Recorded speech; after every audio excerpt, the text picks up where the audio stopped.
emphasize. So the reason as to why I'm signing for this position is because I think that my experience and my degree have well prepared me for the commitments and responsibilities for this role.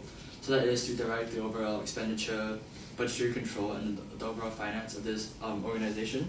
Also, and I also have to ensure that that we're making financially smart and viable decisions, such that we still have enough resources and finance to be allocated to support further events in the future, and also to ensure that the events hosted are of high quality. And also, I've played a similar role in my previous school on student government. So I was the event officer, where I think this really pushed me to develop the sort of financial planning skills and also be intuitively responsive to things like overspending and delayed payments and under collection, things like that.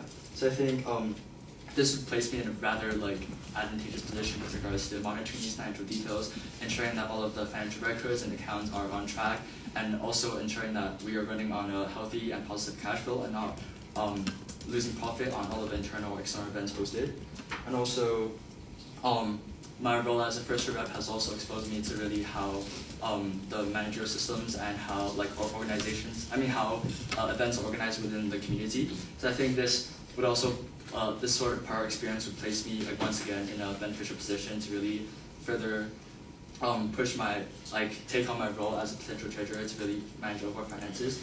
And in the past, I've also been a part of more of a team player person, since I was I also took on the role in the student government and was captain for some team sports. So I think I wish to take on this sort of mentality and approach to work in close proximity with other committees on the team to really ensure that we build on and preserve this inclusive community for people to really join, and for not just for existing members but also for new potential members to join. And yeah, that's about it. Thank you very much.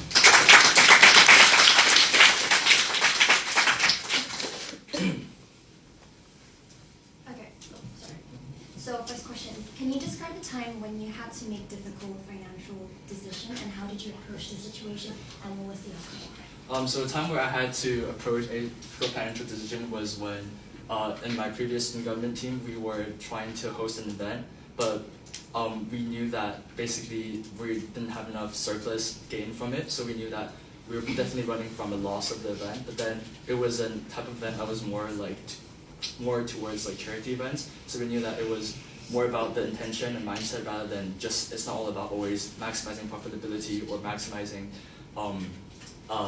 our returns, but also sometimes we do intend to put the intentions and the purpose behind our host events sometimes play a bigger role than just the profit we earn from hosting these events. And although we did at last make a sort of loss from our cost was larger than the profits we gained, I feel like after all it was still a decent event at the end of the day, since we still got the amount of support we needed. Yeah.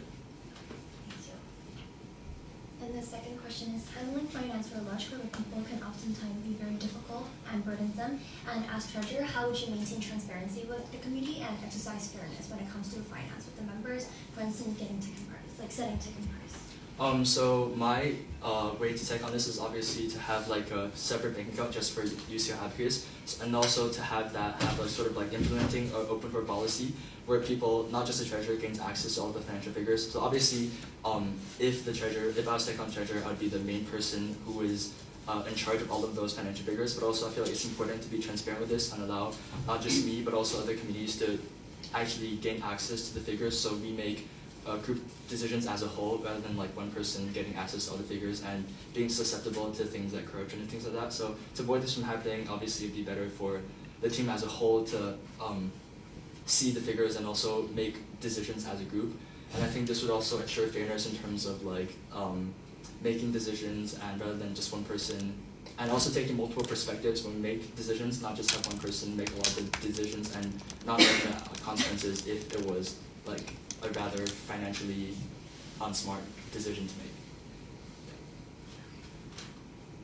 The third question is, when you're organizing a large scale event, oftentimes UCL ABACUS need to put down a deposit in advance. How would you go about this? Would you submit a budget form to student union 3 weeks in advance, or burden the cost within the community? If possible, I would definitely try to go with the student union route in advance, but obviously we would have to have everything organized in advance 3 weeks before.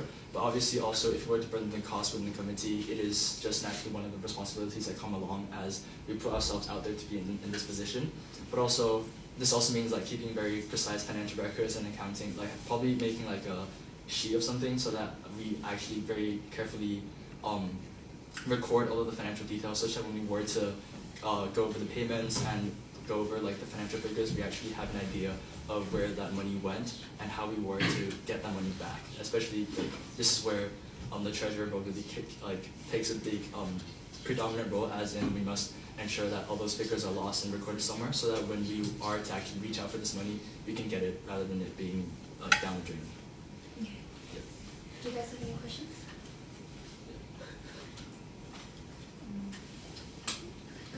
Say for example you're at the Both Party event, Yep. and you get a text from a certain committee member or ABACUS member who you know is a big spender, Yep. and without them you're going to be unable to reach minimum spend, and you'll end up having to pay like 5K. Yep.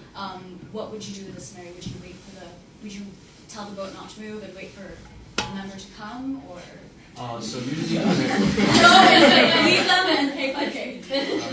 So usually when it comes to situations like this, like with regards to minimum spending, we'd probably have like a backup plan or contingency planning to have like, if we don't reach minimum spend, we'd have and I'm assuming that it's probably like an inter-uni ABACUS event, so in advance I'll probably reach out to other treasurers of different unis to ensure that we have like plan B or backup plan.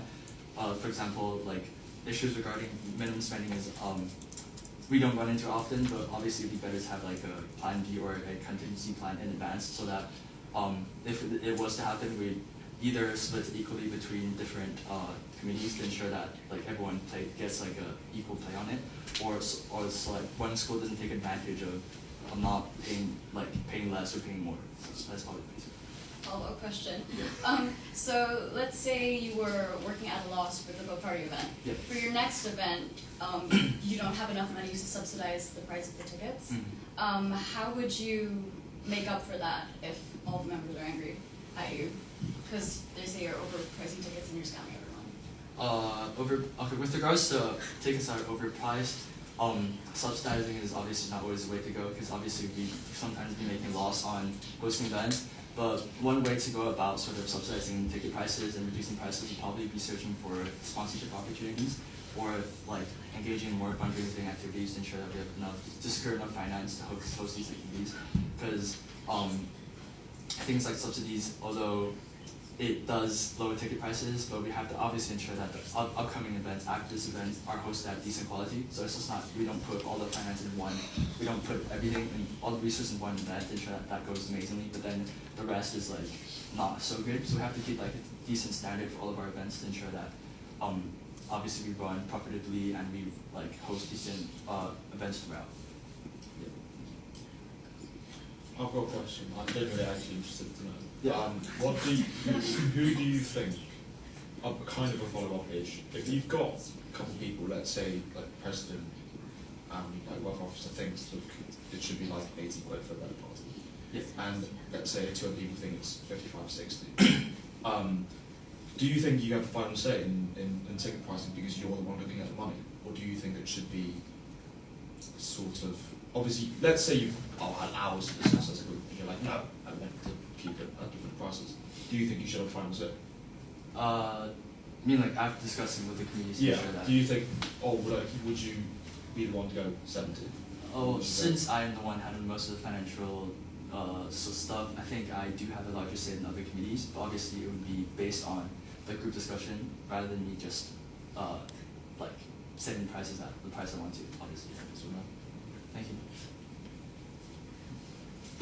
So I'm running for treasurer as well for another society, but I just want some insights to your view on transparency in terms of finances of the society, because obviously it's important to know as participants and exco as well what's going on with the money that we put into ABACUS itself. So what's your say on transparency for people knowing what's going on? I feel like financial transparency is probably one of the most important aspects of a treasurer with regards to. So as I previously said, my way to go around this is probably have like a more open door policy, so that people, not just me, but everyone within the community has a say in the finance, and also they have the right to look into financial figures. And more about like making decisions as a group rather than me personally just looking at finances and trying to make the decisions on my own. I feel like this is probably a little more logical and like better say as a team. Yeah.